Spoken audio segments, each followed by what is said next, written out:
Tu te demandes pourquoi tu n'arrives pas à dire non au sucre, même quand tu sais que ce n'est pas top pour toi. Tu t'es déjà promis d'arrêter de réduire, mais ça ne dure jamais bien longtemps. Eh bien, je vais te dire un truc important. Ce n'est pas une question de volonté. Oui, t'as bien entendu. Ce n'est pas parce que tu es faible ou pas assez motivé. Le sucre, c'est un peu comme une drogue. D'ailleurs, c'est une drogue. Ça agit directement sur ton cerveau et ton corps en redemande. Mais j'ai quand même une bonne nouvelle là au milieu, c'est qu'on peut sortir de ce cercle vicieux. Et pour t'aider à y voir plus clair, j'ai décidé de créer une série de vidéos où je vais t'expliquer en détail toutes les causes qui te poussent à consommer du sucre.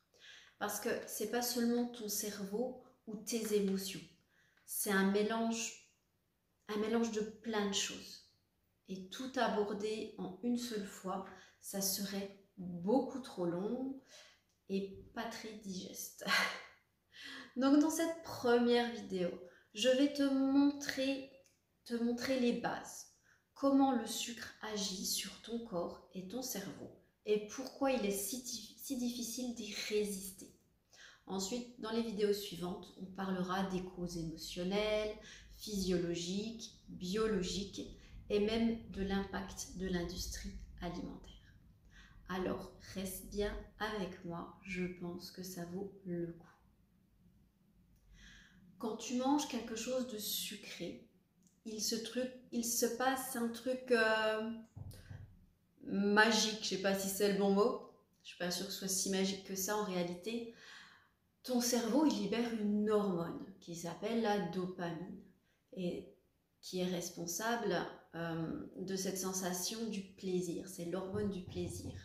C'est comme si ton cerveau, il disait « Waouh, c'est génial, j'en veux encore ». Alors au début, bien sûr, c'est plutôt sympa.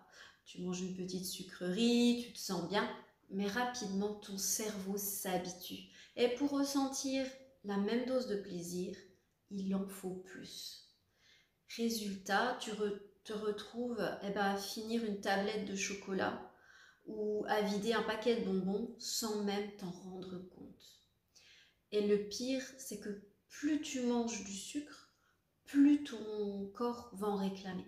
C'est ce qu'on appelle le cycle de récompense. C'est comme un piège dont il est difficile de sortir.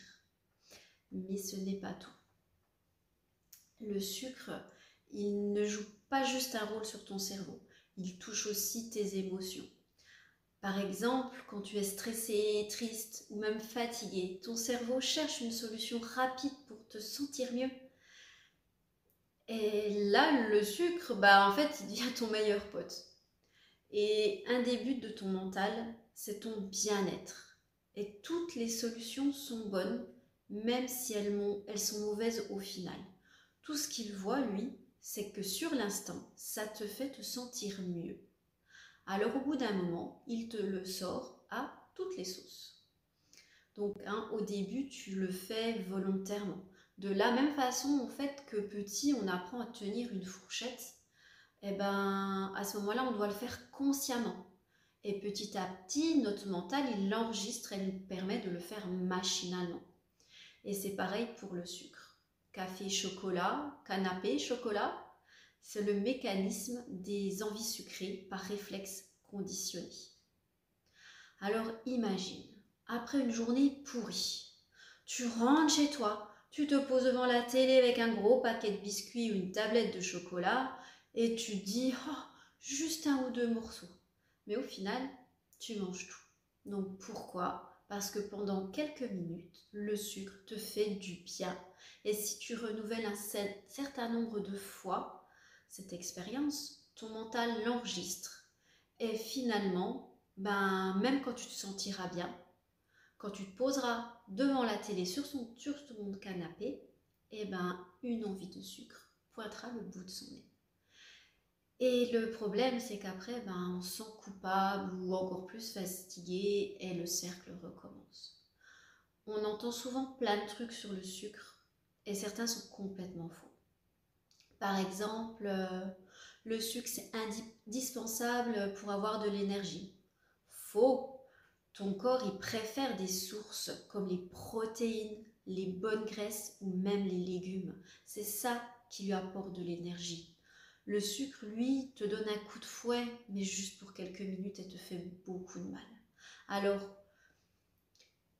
et après, t'es encore plus fatigué. Une autre croyance, il suffit de volonté pour arrêter. Faux! C'était juste une question de volonté, on serait tous capables de résister. Mais c'est ton cerveau et ton corps qui te poussent à en vouloir encore plus. Alors et toi, tu te situes où dans tout ça? Est-ce que tu penses être accro à ce sucre ou tu n'es pas sûr? Alors pour t'aider, j'ai préparé un petit test rapide et gratuit que j'ai intitulé Es-tu accro au sucre? Ça ne prend que quelques minutes, tu réponds à des questions simples et à la fin tu reçois des conseils selon tes réponses pour commencer à agir dès aujourd'hui. Alors le lien est juste en dessous de cette vidéo. Clique dessus, fais le test et dis-moi en commentaire dans quelle situation tu craques le plus souvent pour du sucre. Je serai ravie de te lire et de t'aider. Maintenant que tu sais pourquoi le sucre agit comme une drogue sur ton cerveau et comment il influence tes émotions, tu dois sûrement te dire mais alors comment je peux m'en sortir? Eh bien, dans la prochaine vidéo, je vais te donner les premières étapes concrètes pour réduire tes envies de sucre sans grande frustration et sans grande privation. Je t'attends donc dans la prochaine vidéo. J'espère que tu seras au rendez-vous. Donc en attendant, clique sur le lien juste en dessous pour faire ton test gratuit. Pense à me laisser un petit commentaire pour me dire quand est-ce que tu craques le plus souvent pour du sucre. Et je te dis à très vite. Prends soin de toi.